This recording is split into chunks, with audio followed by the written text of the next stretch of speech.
Guys, it's Holly. So today I wanted to combine every single LEGO Hogwarts modular castle system together, as well as give you just a big breakdown of how this entire system works. Now, last year for the 20th anniversary of LEGO Harry Potter, they switched over to this more sort of playset style of Hogwarts system where everything is like a little section that you can combine and customize, and just really gives you a lot of customizability in terms of your playset as well as display. Now in total, this whole system contains 8 various different LEGO sets at different price ranges, as well as one promo that was released in October of 2021. Now when it comes to picking a Hogwarts system, currently I feel like there are 3 options. There of course is the giant micro-scale Hogwarts Castle direct-to-consumer set, which is gorgeous and the one that I feel like I would probably recommend to most people. Then of course there is the 2018 to 2020 range, which I feel like was more display-centric and really focused on the exteriors and just looking like a proper Hogwarts castle but in a playset form. And then of course we've got the modular system. Now I feel like really with these systems you've got to pick one and stick to it. With the price of LEGO increasing constantly, I feel like ideally, as much as we want to get them all, it's probably not the best idea. So if you are going to invest in this system, I'll let you know which sets are definitely the best to pick up, and also just show you a bunch of different combinations on how you can display them on a sort of countertop system as I have here. Now before I start combining them all, I really want to let you know how much this current system costs, as currently we are already 2 years in, and in majority of countries, even excluding the promo and the aftermarket prices, this system is more expensive than the micro scale castle, which to me at least makes it really hard to justify buying into this system, but not only that, continuing to buy into this system. Now in the US, every single set here besides the promo will cost you $399 and 93 cents. So for an extra 6 cents you could get the micro scale Hogwarts castle, and then of course as well there is tax on top of that, so it is going to cost you a pretty penny. If you're in Australia like myself, this whole setup would cost you $673 and 93 cents, which is actually more than the micro scale Hogwarts castle by at least $23, which I find crazy, especially considering this is only our 2nd year of this whole system existing. Lastly, if you're in the UK, this will cost you 362 Great British pounds and 93 cents, which again is only slightly cheaper than the micro scale Hogwarts castle. Then you've also got to consider the promotion. If you didn't manage to get the promo when the time was running, say you're new to the theme or new to the hobby in general, and you really want to get this guy, that is going to cost you $45 US, 50 Great British pounds, and 80 Australian, which combined, this whole thing is more than that micro scale Hogwarts castle. So I really feel like that is something to consider at this point in time, now that we have newer castle sets from 2022. Like if you were going to buy into the system, please be aware of how much this could cost. I mean, I personally would recommend just picking up the micro scale Hogwarts castle at this point and calling it a day. Like, don't buy any other Hogwarts castle sets. There is so much that LEGO Harry Potter has to offer outside of the Hogwarts sets that I feel like you could just get that, call it a day, maybe get a couple of extra minifigures off Bricklink from these sets and leave it. But if you are a really big fan of this theme and want to display it, here's how I would personally go about it. So the first configuration I do want to show you guys is firstly the one that LEGO recommends. Now I really like this sort of newer configuration that they put in the back of the instruction manuals. It really utilizes the different corner pieces as well as like the hinge joints on the newer Summer Wave of 2022 sets, which I think is really good and something that was definitely missing when you combined all of the castles last year. It just felt very flat. It wasn't very dynamic, especially if you were going to attach them all together. Like you really had to stagger them. So luckily it looks like LEGO has done that this year, so let's build it in real life. Now one thing I find really interesting with this layout is that they didn't include the promo. Now I do understand considering it wasn't a regular retail set, but I guess that there is something to consider when you are constructing this version of the Hogwarts Castle layout, is that it doesn't include that set. So if you do have that in your collection, you'll just sort of have to shove it in somewhere. So do keep that in mind as I show you this first model. Now as you can see as well, it sort of breaks up all the little different components in this graphic at the bottom, to which, including the promotion, there are 43 different sections, which gives you so much customizability. It is incredible. However, I found, at least when building these things up before, sometimes I find myself not using every single piece in order to create a good display.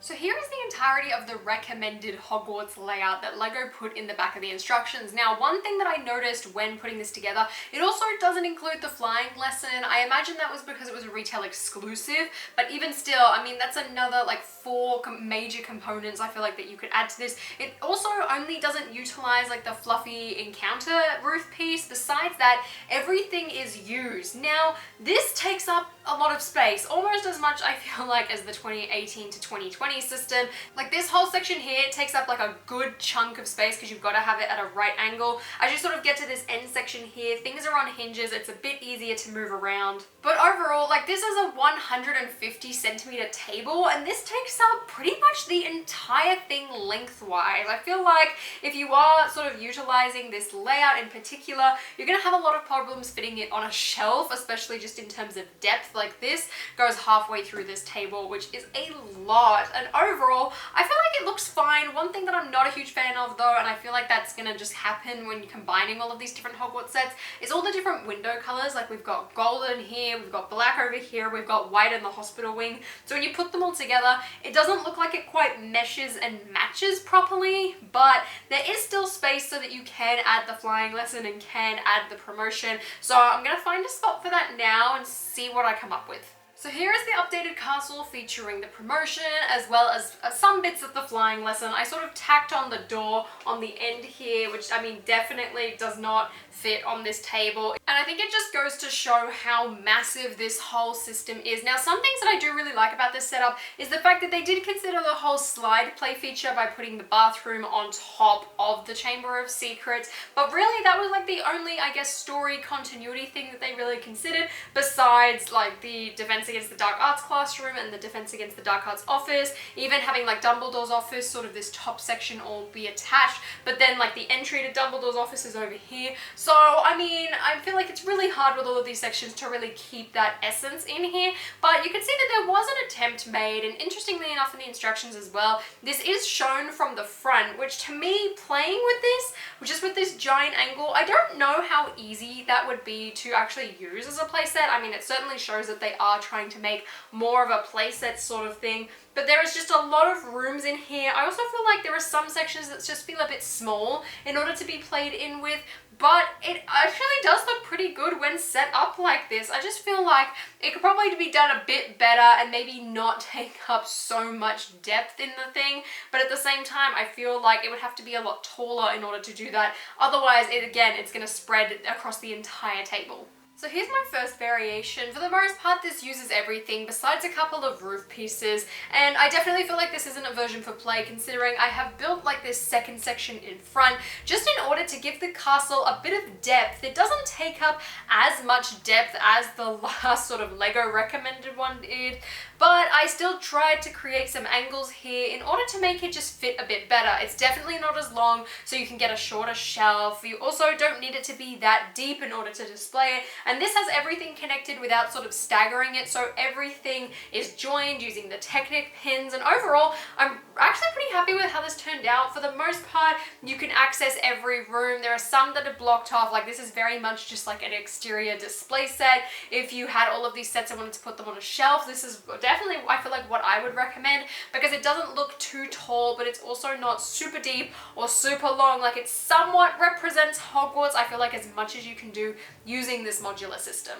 The more I sort of play with this system, the more I sort of feel like you really shouldn't have every single piece. I just feel like at this point there is far too much, that it looks a tiny bit too crowded. Some of the ones that I feel like are proving to be particularly useful, especially are the hospital wing. I really as well love just like the whole exterior design, I guess, of the Chamber of Secrets. To me, they always felt very interesting. I feel like some of the other ones, like Fluffy Encounter and even just like the Flying Lesson, they have some useful components in order to like stack up single ones, but for the most part they're kind of boring when it comes to exterior. I do absolutely love like the Fluffy Encounter roof, like that's an excellent roof piece, and just anything that seems like a bit more dynamic. Again, the hospital wing, even like the Sirius Black Escape, having those like roof pieces is really interesting. It just makes everything, I feel like, look just a tiny bit better.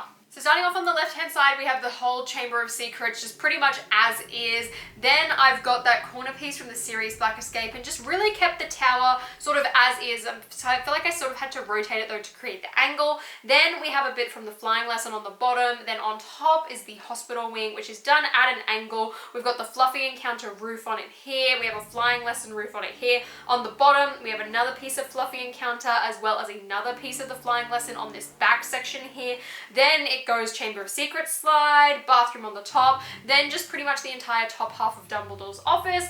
Then on the very end, there's the other bottom section of Dumbledore's office, which is topped off by the Defense Against the Dark Arts classroom, as well as Professor's office and roof piece, all from that. We've then got the Fluffy Encounter balcony back here, topped off with the Fluffy Encounter top. And then this front section basically includes like those two hallway pieces or archway pieces from the Sirius Black Escape, which is conjoined by that door piece from the Flying Lesson. And then we have the promotion, the Fluffy Encounter sort of like main room, another piece from the hospital wing, as well as the clock tower portion of the hospital wing. And overall, it feels like it's a tiny bit messy. I mean, this front section could look just a tiny bit better. I feel like these are some of the buildings that look the most plain, but for the most part, I really like how this shaped up in sort of the size constraints that it has ended up in. I feel like it's all right.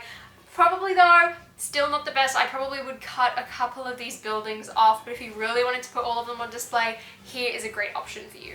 Now this next one I feel really takes a page out of Lego's book by again sort of having that corner and then having the hospital wing back here in order to sort of swing things around. This one is definitely still pretty deep. It's definitely deeper than the one I just showed you. Not quite as deep I feel like as Lego's recommendation, but it's also a lot taller. Now this building at the back is literally just its own piece that's sort of just placed here in order again to give some things some depth, but also just sort of break up the skyline of this section over here. But for the most part, this is just like a very, very condensed version. Again, it's mostly just pieces of the roof that aren't in this model. But I mean, I overall don't think it's particularly that great, purely again because of the depth. I feel like you're really better off just sort of stacking all of your buildings on top of each other rather than trying to connect them all. But if that is something that you wanted to do, well, here is another option for you.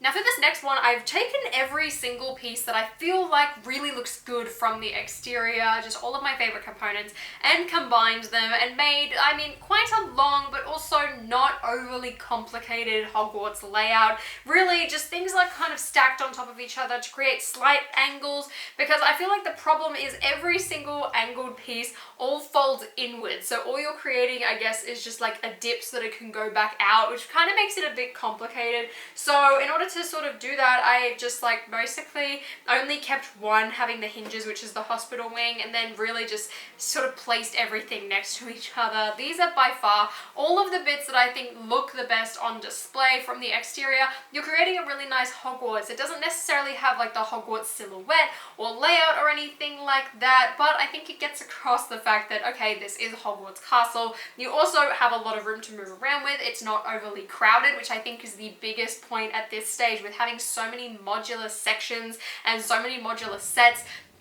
It's just getting a bit too much. So I really feel like this is probably one of the ideal layouts. You don't nearly need a particularly deep shelf. You also don't need to leave so much space in between your shelves, which I think is another really important factor. It's also not too long. Again, this table is 150 centimeters.